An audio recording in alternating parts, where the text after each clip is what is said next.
שלום וברוכים הבאים לפרק חדש של ניהול בסיכון גבוה.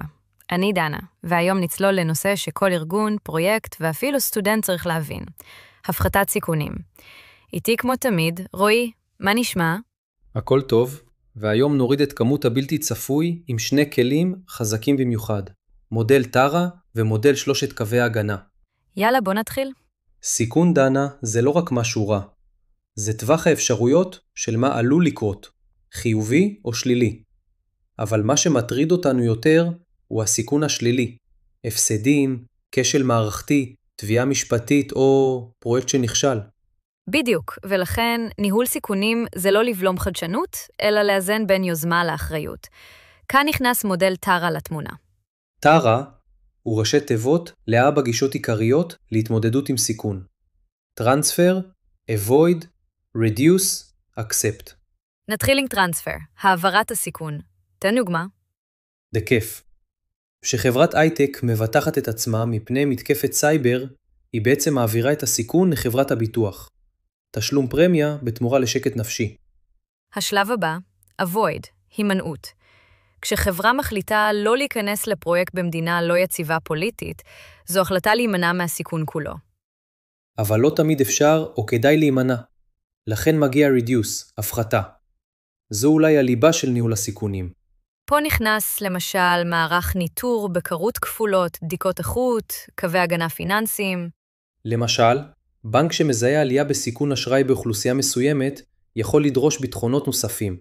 זו הפחתה ולא מניעה. והרגל האחרון של טרה, Accept, קבלה. יש מקרים שהעלות של ניהול הסיכון גבוהה מהנזק הפוטנציאלי, אז פשוט חיים עם זה. כמו פרויקט קמפוס שמטריד שבועיים לפני הבחינות. יש סיכון לאי זמינות של מתנדבים, אבל הארגון החליט שהוא חי עם זה. טרה היא לא רק רשימת פעולות. זו דרך לחשוב אסטרטגית על סיכון. להבין איזה סיכון אנחנו חייבים לטפל בו ואיך. ואיזה אפשר פשוט לנהל. אז הנה שאלה טובה. איך אנחנו מוודאים שהסיכון באמת מנוהל? הרי כל אחד יכול להגיד, אני בשליטה. כאן נכנס מודל שלושת קווי ההגנה.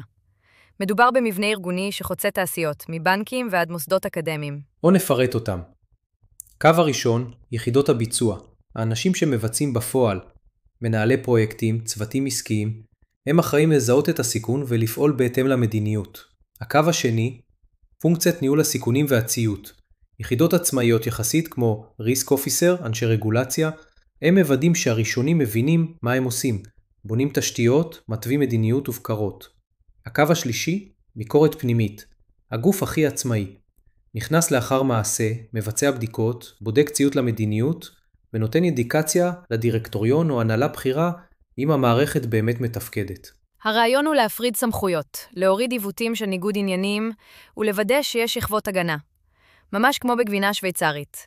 ככל שיש יותר שכבות, קשה יותר שהסיכון יחדור את כולן. ראינו מה קורה כששלושת הקווים לא עובדים.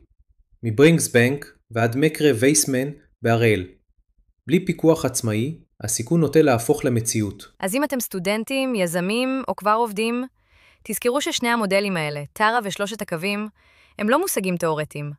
הם מפת דרכים לקבלת החלטות חכמות. תלמדו אותם, תיישמו אותם, ואל תסתפקו בלזהות את הסיכונים. תנהלו אותם. תודה שהאזנתם לניהול בסיכון גבוה. נשתמע בפרק הבא.